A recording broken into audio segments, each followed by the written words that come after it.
Welcome again to the Developer Tribe, and a big thank you to everyone who has listened and subscribed this week.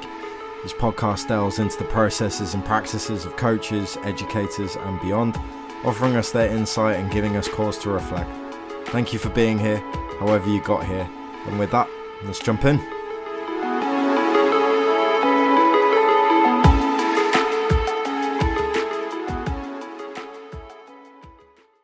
My guest today is Aidan O'Sullivan, a UK-based mentalist blending traditional magic and mentalism methods alongside genuine psychology. I met Aidan online via the Mind Valley platform and was struck by his optimism, positivity, and openness to assimilate knowledge from a wide range of disciplines into his work. Aidan made the jump last February to focus more on his entertainment business and is a co-host on the successful Mentalist podcast. I wanted to get Aidan on the podcast to unpack some principles of mentalism, and selfishly because of the connections that can be made with the development and maintenance of relationships, a hugely important part of the coaching and teaching process. I'm so pleased, therefore, to welcome Aidan to the tribe. What an intro. Hi, thank you so much for having me on. That's really made my day already. I love that. Oh, great. Fantastic. Well, good to start that off in such a positive front. Tell us what the journey has been like for you since you made the jump to focus on mentalism as such a big part of your life. I mean, it's always the dream, right? I think everybody at some point has had that little dream, even as a child, to think, oh, I wish I could be a magician. I wish I could read minds. I wish I could do something. So to be able to say that, I do that now. It's pretty crazy. It's weird. It's a weird time at the minute, obviously, given this is in amongst an entertainment no-go zone, but you know what? I'm actually really, really happy with it. I think it's given me a lot of opportunities that have not really presented themselves beforehand, and we're always pushed to sort of chase our dreams and chase what we really enjoy the most, and I think being able to just say, what do you do? Oh, well, I do card tricks at parties, if you want to boil it all the way down. Like, it's so much fun, and I just get to meet people, and for me that's far more valuable than anything else. It's the connections that it's great. It's great. I love it. Yeah, you can hear that in your voice. And you mentioned about the current situation in terms of the entertainment industry, and the sporting industry is hurting as well. You recently did an online I was going to say concert. It's not a concert, but you know what I mean. I was singing and dancing and praying about, really. All works. How was it? How'd it go? It was really interesting, actually. So I ran it a couple of times, and it was a really weird environment. Now, I loved it, don't get me wrong, but it just didn't have the same effect as a live event, like an actual event. I'm just craving going back out there and actually seeing real people again properly. But yeah, the online world, it's amazing. There's so much more functionality and so many more sneaky features that just take everything to the next level. Like, I really enjoy it. I'm going to be doing another one at some point soon, hopefully, just because I really enjoyed it that much. But it's weird, but in a good way, which is pretty much the story of my life, if I'm honest. It's weird, but in a good way. What a tagline. Is that going on the tombstone? That's it. That's going to be front page website. It's going to be everywhere now.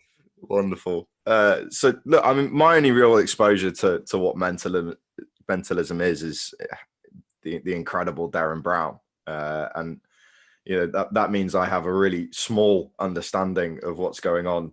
How would you describe mentalism to those of us who really just don't know what it is?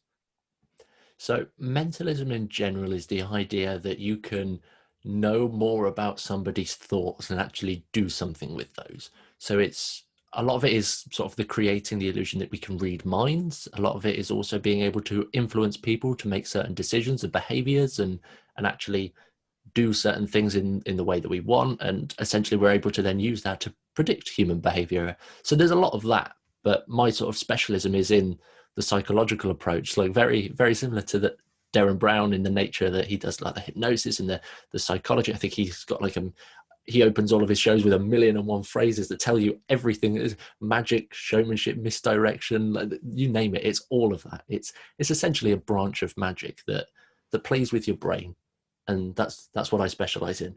I love psychology. I've always loved psychology. I'm always studying psychology, and for me, it was just a natural way to embed the two. And like, I was doing magic, and I thought, well, psychology's cool, magic's cool. Well, maybe I can combine them, to the point that now a lot of magicians get confused when I tell them that the tricks that I'm doing aren't actually tricks in the common sense. It's actually, I'm genuinely using my ability to read people and genuine psychology to read people's minds, if you like. It's crazy. Yeah, that's really interesting, and it starts to point towards, why I wanted you here. There's a quote you have up on your Instagram page from Darren Brown that says, "We are each of us a product of the stories we tell ourselves." And I think the commonality between us when we first met and what drew us to the Mind Valley course was that desire to change that narrative, to gain a greater control over our own. And in my coaching world, there's often a basic assumption that in order to coach a player, you must know the player. Are there any principles of mentalism that you think a coach or a teacher could use to support really tuning into their understanding of who that person is? Whether it's a sort of a point from mentalism or a point from any form of entertainment in general, I think it's the most important thing is to just be aware of what's going on. You need to be aware of how people are responding to certain things, how people are reacting. And obviously my job is to be able to look at somebody and read and understand what they're thinking, so that I can then do the next bit of my show or the next bit of my performance. And I don't think reading minds is impossible. I genuinely think it's something that everybody can do. Like, just how many times I would say a lot of listeners, and yourself included, have you ever had that experience where sort of the phone rings and before you pick it up or before you check it, you just have a quick mental guess on who it is, and then you check the phone and that's who it is, right? It's a very like mild form of intuition, and being able to use that in a live situation when you're talking to people, you can use that to your advantage. So especially in the coaching world, which is something that I've recently got into myself, and actually it's so much fun. I'm loving it because it gives you that opportunity to deliver a point or share an idea or lay out a task or something, and actually watch how somebody reacts to it, because then you can get a better gauge of how they're responding to something and how they take it on for themselves. And that's invaluable.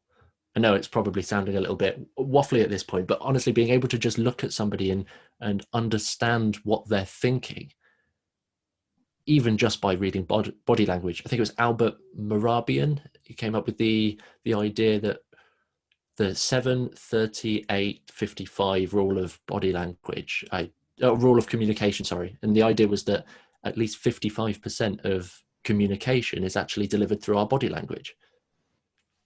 That's insane. That's insane. We don't need to talk to people to know what they're thinking. And it's a really easy skill to start paying more attention to. And like, I give people the exercise of just, if you're walking down the street, start just in your head, you spot somebody and tell yourself as many things that you know about them. As you're walking, or you're sat in a restaurant even, you look over and you see somebody else, try and tell yourself as many things about that person, what they're thinking, what they're feeling, how they're reacting. Just tell yourself as many things, because 9 times out of 10, you're actually going to find yourself being right. And it's a trainable skill. And once you can do that, well, it's only going to benefit, because then you can change anything that needs changing. It speeds up the learning process. Does that make sense? It absolutely does. And I'm delighted to hear you say it's trainable, because I think really that's, is. within the coaching world, it's something that's been pointed out, say in the academic literature, it comes up as noticing, being observant, empathic accuracy. But there's been very little in terms of the actual development of that, what that looks like within a sports coaching world. And it's quite clear which characters are just sort of naturally better at it than others. You may have heard, I spoke with a lady called Esme Gulick recently, and she was talking about the development of emotional intelligence in coaches. So from your perspective, tell us a little bit more about how it's trainable, this aspect. Yeah, I realised that I can't really leave the answer to that question of, I'll just try and read people's minds. Yeah, there needs to be a little bit more than that. I feel like you guys need more than that. Yeah, so it is really trainable, and it's one of those situations that, for me, the way I read minds is through the understanding of human thought patterns. I know what sort of things people are likely to think, and I exploit that heavily. I know what people are going to typically react like, so I exploit that heavily. And I'm also, the more you do things, and this is the important thing, a lot of it's down to frequency. So the more you start doing things, the more you start trying to think about what people are thinking about, you're gonna naturally develop the skill. And for me, I don't think it's a problem. A lot of performers in this mentalism world say that you shouldn't ask questions. Like, if you're trying to read someone's mind, you should be direct. You should know what they're thinking, obviously, because that's your job. You're the mind reader. But for me, I'm much more happy to say, well, okay, so here's where I'm at. This is what I think the situation is. This is what I think that you're thinking of. And this is what I think, this is the bind that we're in right now. What would you say? And actually just asking people, like, is this a fair assumption? Come up with these ideas of how are they thinking. If they're really getting involved with a task or an idea, or they're taking action, then great, chances are that's working. Let's ask yourself those questions of, okay, why is that working? Why is that specific task resonating with them? Is it because they're interested in something that connects with that? Is it because it's something that they're naturally just gifted at? They're just really good at this specific type of task, or maybe they're really good at communication, or they've got really good leadership skills already. Find that for every single coaching client. That's the most important thing. Just find out what their skills are. So then when you give a task, check their reaction, and don't be afraid to just sort of ask, like, okay, I think this is your position on this. I think that you didn't perhaps resonate with this specific idea or this exercise. And I would probably say that it's because you're more of a natural leader rather than someone who follows the instruction. Is that correct? Yes, most of the time. And it's a sort of a branch of magic called, if people know about it, it's cold reading. And that's the idea that you can know as many things as you like about a person without having never met them before. It's a really powerful tool, and I think it's genuinely one of the most trainable tools, because it's just being able to put yourself in somebody else's shoes and say, well, if I was in that position, what would I do? If I was in their situation, what would I do? How would I think? How would I react? And as a result of that, you just ask more questions. That's really it. It's really hard to explain the sort of nuances of the deep psychology by literally just saying, oh, go read minds. But it really is as simple as just have a guess. Have a guess. Just think, okay, you might not have had an exercise land. Ask. Why get feedback? Why didn't that work with you? Okay, that makes sense. Makes note, edits, improves for the next time. Yeah, that checking in process, and to validate as well is so important within, again, sort of taking it back to my world as a football coach. So many of my decisions that I'm making during a session have to be more naturalistic, because everything's on the fly. It's a really complex world, much like an entertainer, dealing with lots of people doing lots of different things all at the same time.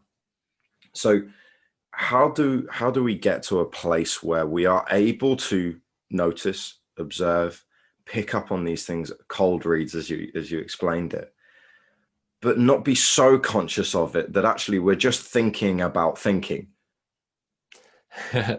Yeah, that's a very valid point, and it's a trap a lot of people that are trying to learn this stuff actually fall into. You spend too much time in the thought rather than in the moment. And I would argue that if you're worried about thinking too much about thinking, you're probably already thinking too much. Stop. Just literally have that quick impulse thought. Go with your gut. Genuinely, it sounds terrible. Like, reading minds is just go with your gut, but it really is. Go with whatever first comes to you in the moment, because that's more likely to be correct. Like, your brain sends you the information that you need at the time that you need it for the majority of times. So I don't personally understand why so many of us in so many situations get stuck on the whole, okay, this is what I think is the right decision, or this is what I think in this moment. But let me just have a 10-minute thought to just check my work. Like, no, you've already had that information delivered to you on a plate. Go with that. Just speed up. Don't get too bogged down into that thinking and thinking about thinking. Just have a thought, try and get a quick answer, go. Point, shoot, go. Easy as that. So if you feel like that's going to be a problem, just avoid it instantly and just stop. Recognize that you're thinking too much and move on. It's fair advice and logical too. You have a freebie on your website, 10 tips to improve your mentalism, and there are a couple that I really wanted to pick up with you, and you've already started to touch on one there, which was the first is just to slow down. And I picked that out reflecting on my own history as a coach, that need to jump in and transmit knowledge. You know, when I was a younger, inexperienced coach, I was desperate to get this information across, to try and accelerate the learning of the players in front of me. At least I thought I was doing that, rather than allowing the constraints of the practice and the players time to understand their role within it to really be the effectiveness. Do you have any techniques that you use to remind yourself when you're performing to slow down? Yes.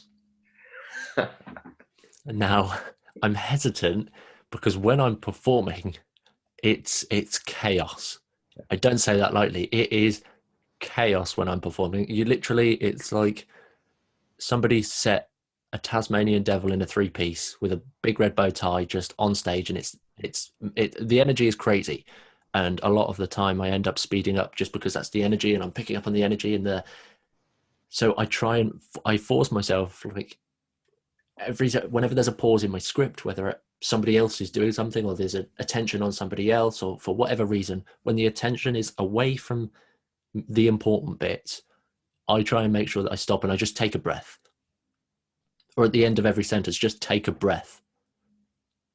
Because that breath, not only is it going to calm you down physiologically, obviously, but it's also just going to give you that moment to pause, to think.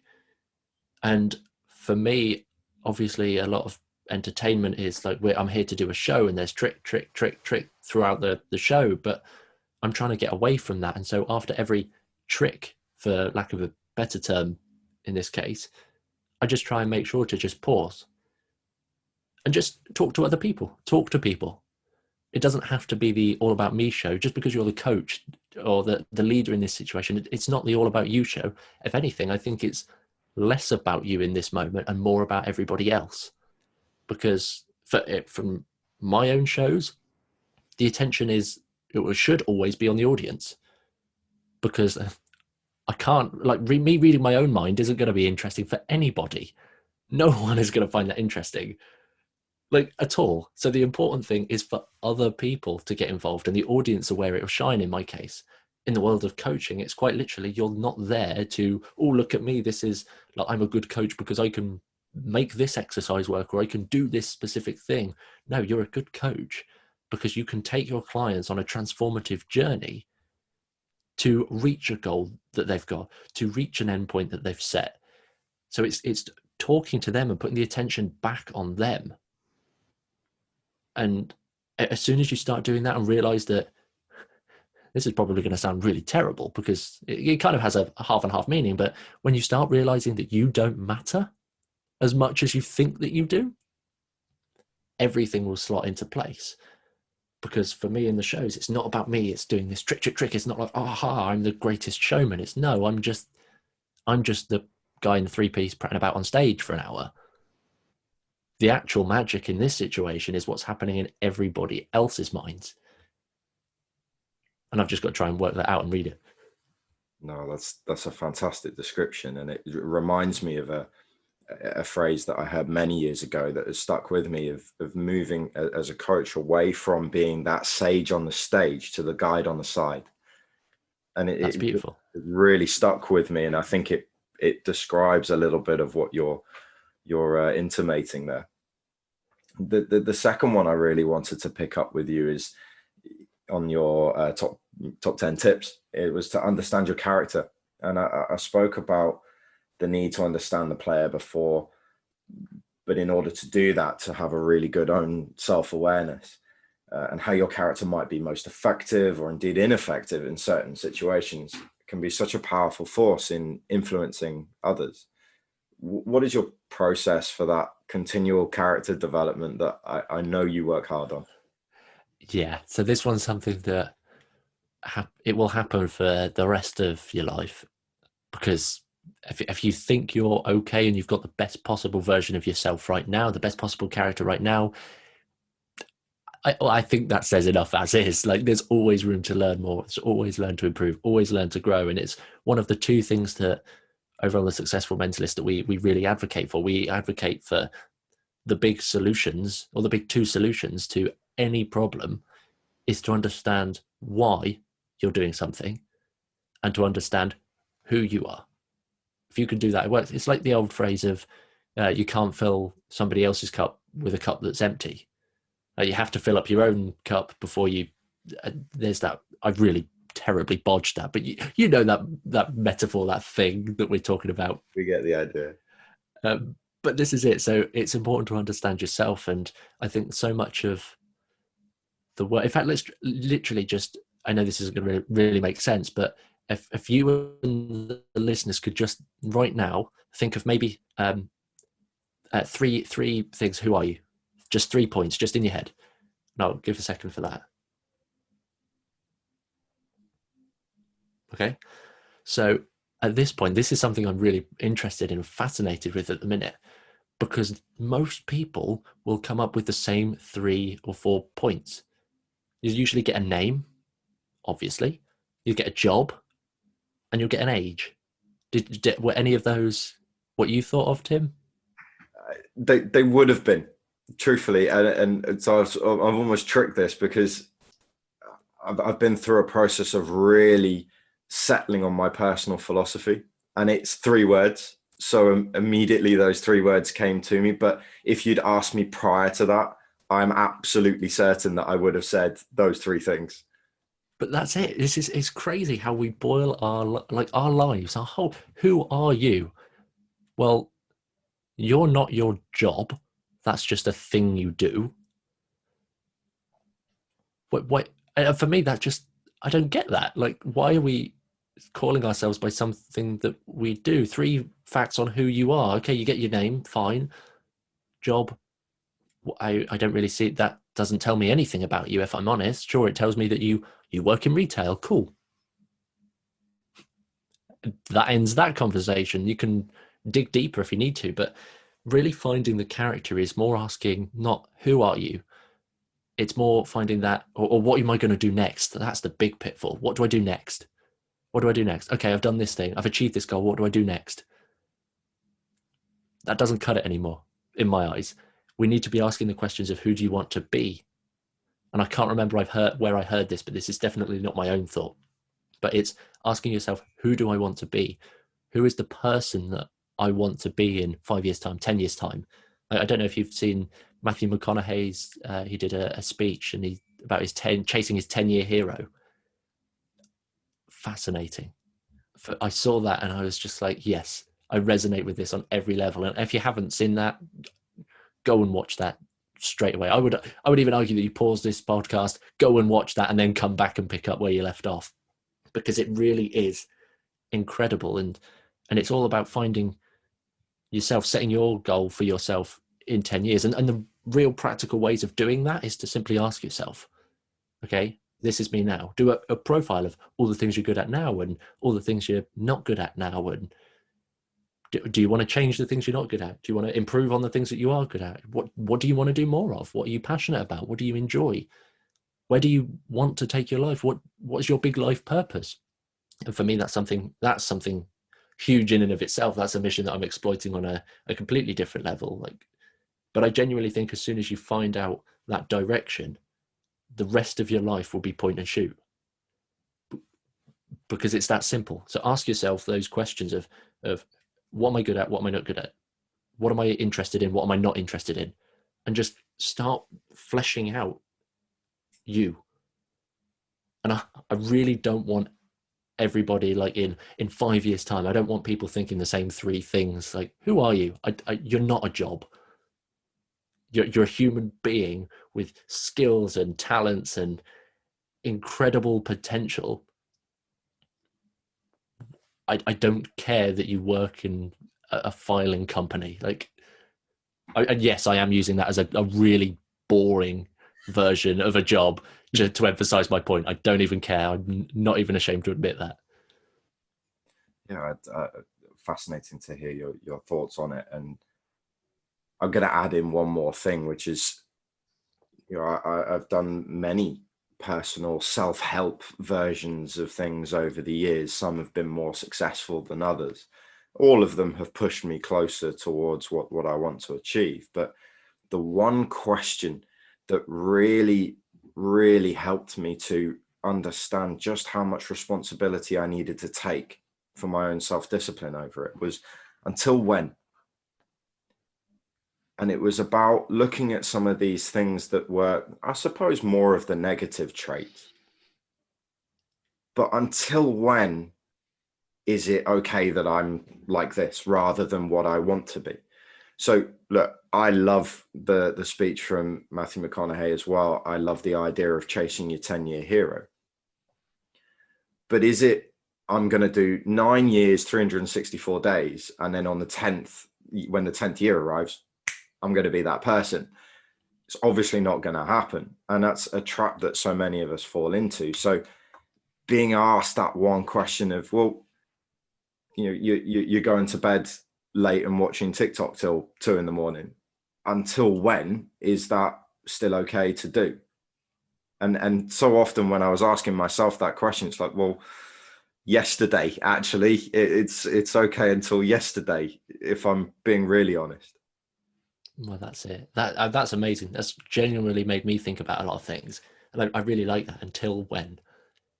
Because it reminds me a little bit of a Jim Quick quote, which I think has been, I think it's around a little bit, but it's the idea that if you fight for your limitations, you get to keep them. If you fight for your limitations, you get to keep them.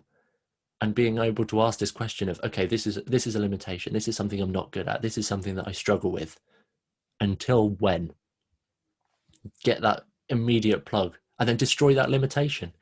Because I think that in the example you gave there about in 9 years and 364 days, will you be at that point? Chances are, I actually think, yes, you will be at that point. But if you still want to be at that point, then you got to catch up again, because you've got another 10 years to plan for now. So if you end up being in 10 years' time the person that you want to be, then great. That you've done something right. You've really lived that intentional life, which is something that, again, I'm hugely passionate about. But then you've got another 10 years. And I think something really interesting is whether you like Elon Musk or not, he does something absolutely he does a lot of outrageous things, but he does something absolutely crazy. He maps out his 10-year goals and then does everything that he possibly can to make them happen in 6 months. Wow. Could you imagine if we did that with our 10-year heroes?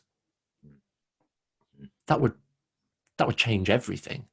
Like, that would change the world if everybody was able to look, dream big, and think, right, this is the person I want to be in 10 years' time. Well, why does it have to take 10 years to get there?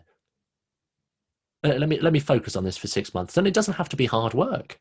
I'm not saying that you have to go through grueling procedures of breaking a million bad habits to really become that person, because that's not the way it is. You've got to work smarter rather than work harder. And it applies in any field. I'm really passionate about working smarter than putting a million hours in and really grinding yourself to the bone to try and get something done, because I just don't think it's necessary. And I think, if anything, you're not going to get the impact, rather than working in a more intelligent way and thinking, okay, what's going to, I talk about this a lot over on the Successful Mentalist and in my own world of performing and with Stop Existing and everything, but what's your highest leverage interests? where are the highest leverage points? If you can move the needle on this one thing, that's going to have the most profound changes. And as soon as you can work out those, then, I mean, that changes everything in and of itself. You don't need 1,000,001 little changes. If you can just tackle that one big thing, it'll have a knock-on effect. But yeah, there's just some extra thoughts on some of the things you said. I really like that. Until when? Thank you for sharing them. And you mentioned briefly there, Stop Existing, and I really want you to unpack what this new venture is. You know, you clearly have a passion for helping others with going towards a more intentional life. Is that what Stop Existing is about? That's completely what Stop Existing is about. To boil it absolutely, completely simply, Stop Existing is essentially my approach to making the world aware that living your dreams is actually a lot more straightforward than you think it is. Because at the present, to give just one example, we're taught to dream big, and we're taught to have big goals and have ambitions. And then as soon as we step outside of that motivational, have big goals, we're thrown into a world that does not cater for those. So there's only one way of making that happen, and that's through our own work and our own missions, and actually our own dedication to the life that we want to live. And it is really simple. To live the life that you want and to live the life that you're dreaming of, you literally just point and shoot. We've said it earlier. It's point and shoot. Okay, I want to live this type of life. I want to be this kind of person. Get really clear on why you want to be that person living that life, and just do it. It's that simple. Now, I know it's not easy to do, but this is it. It's for the most part, the world doesn't have that level of intention to do this. We don't think intentionally. We don't live intentionally. We live in a world of societal pressures that fix us into essentially the same lives. We all live different versions of the same lifestyle. And to paint that a little bit more clearly, now I've spoken to a lot of people across the globe, and the model, although it's not exact, it matches up. But it's that idea that we go to school, we go through the education system, that then pressures us to a university, in which then pressures us into a career for 40 to 60 years of our life, so that we can enjoy the final 20. That's absurd. We all live that same model of life for the most part. And anybody who breaks outside of that is like, oh, they're revolutionary. Oh, they're living their dreams. This is amazing. Oh, I wish I could be like that. Well, it's easy. Just point and shoot. And that's it. It's all I want is to just switch on that intentional living, because it's a mission or an idea that once you switch that light bulb on, you cannot switch it off. I've spoken to people 6 months ago when I had the first idea of Stop Existing, and that's all Stop Existing is. It's just my push to help people live an intentional life. Like, you can happily go through the education system and live that life in that model that I've just described that everybody seems to live through. But if you're doing it intentionally, I don't have a problem with that, because you're doing it because you've got a reason for it and because that's what you want to do. But it's when people just do that because there's no other way. That for me is the problem. But as soon as you start thinking about it, you can't stop. It just doesn't happen. I spoke to somebody 6 months ago, and he literally came back to me 2 weeks ago and just said, we had this small conversation. I'm glad you've launched Stop Existing, but when we had this conversation 6 months ago, I have not been able to stop thinking about that since. Good. Yeah. So, that's brilliant. Becomes almost like an earwig, it's just constantly going on. It feels to me then, what a wonderful program it's going to be, and I'll put the links in, and you can, people can go away and find out more about it. I wish you the very best of luck with it. I'm sure you'll be fantastic. It feels like it's almost changing the barriers. When you're working with young people, adults, whoever, and one-to-one in particular, and you're talking to them about something that you've noticed, you've observed, and you can see that there's an internal barrier to that development. You of course get the natural, but I can't do this because not yet, all of those kinds of things. And we do that so naturally. And I think that's where coaching and mentoring really fits in, because it's being able to indirectly shift and change those barriers, because those barriers do exist. Acknowledge them, validate them. Unfortunately, so much of the self-help stuff, so much of previous coaching work, it's let's remove the barriers. Well, that's not the point. The point is to change the viewpoint of the barriers, change what they feel like, what they look like, and then what are the tools that the person naturally has that means they can break through them. Well, it's exactly that. It's very much a case of, if you're going to try and surface level remove a barrier, you're going to need a blooming big sledgehammer, and not everybody is strong enough to pick up a sledgehammer.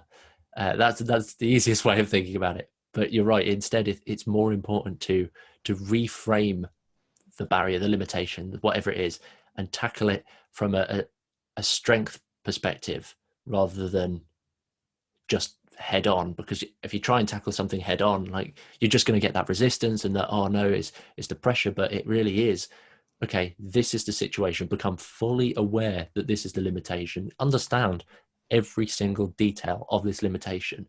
Like, I would argue that as soon as you find yourself like unable to do something, you ask yourself the initial questions of, why can't I do that? Why? I just keep asking why, really. It's like, why can't I do this specific thing? Well, this is why. Okay, but why is that the case? And why is that the case that that's the case? And why is that the case that that's the case that that's the case? And you go as deep as you possibly can and go to the absolute root cause. Because if you go to the root cause, then you can literally, then it becomes like a light switch in and of itself. You just, okay, right, now I know why.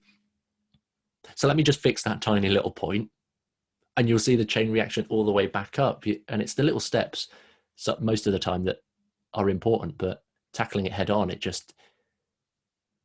doesn't work for the most part. Again, some people are just naturally able to just like, yep, okay, there's the problem. I've painted it red. Let's move on.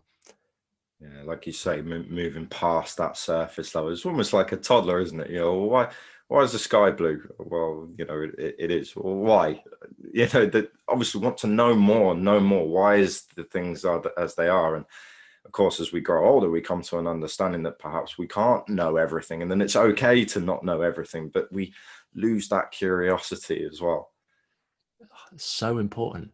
It's so important. That genuinely, that I've not even thought about this realistically in a while before, but we need to be back as toddlers. We need to go back to that point of asking all of these why questions and hows and what ifs, because if we really want to make a change or make an impact and actually like be good at something that we're really intentional for, we need to get like these toddlers. We need to ask these questions. We need to get all of this information so that we can take the action that we need and do it in a more informed way. And children are the most profound learners. That's where they're learning everything. Their brains are literally wired to learn as much as they possibly can, and we lose that. We literally lose that as we grow older. We lose all of the. I mean, our brains naturally change, and that's partly a reason why that happens. But we lose that curiosity, as you mentioned. We lose that ability or that desire to learn more, because we get boxed into, this is the way it is, or this is just, you don't need to know that. You can just do something different instead. I mean, just be toddlers, right? Yeah. And don't be afraid to be toddlers. Let's all be toddlers. Let's all set up, like, that's it. I don't want any more social networking groups or whatever we want to call it now. We're going to go to just a giant adult creche. Fantastic. So it sounds great. I'm in. Done. Took a weird turn. Sorry for that. It did take a slightly. Appreciate that. No, absolutely. To bring it back a little bit. The point of this podcast is really to speak to those who are working in coaching education, coaching, development of others, and again, so much value in what you've offered to us today. So thank you. If I had to ask you to pick one more thing, one more technique or idea that would really help those of us who are trying to develop others in what can be a really difficult relationship, what would that be?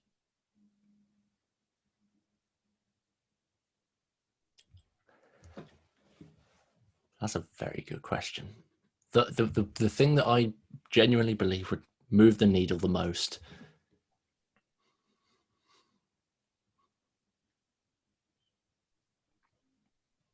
is it's simply just don't be afraid to change yourself. That ability to adapt is profound.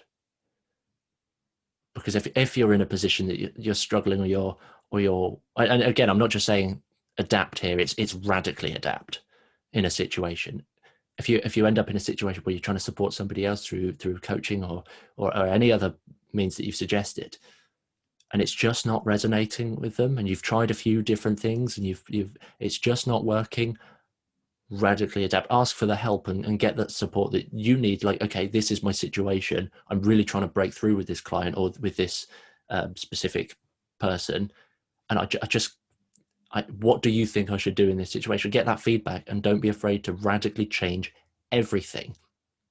I've done it before, that in terms of the show world, I've written an entire show, and I've stood on the stage to start the show, and I've looked out at my audience and I've just felt something was wrong. I don't know what it was, and it's a weird experience, but I just thought, this isn't really gonna. I started the show and it just didn't really work. So after the first routine, I scrapped the rest of the show and improvised the rest of it. Not because that's like an ego thing, like, oh yeah, look at me, but it's because I just sensed there was something different, and you've got to give the people that you're helping what they need, not what you think they need. That's brilliant. That's fantastic, Aidan. And for me, you know, the real immediate connection would be delivering a coaching session and having written the session design, spent ages, tried to envisage it in your head, and oh, this is going to be great, the kids are going to be buzzing, and then it just doesn't work like that. Doesn't happen. And so, you know, the more experienced I've become, it's about, okay, well, am I getting the returns that I want out of this practice?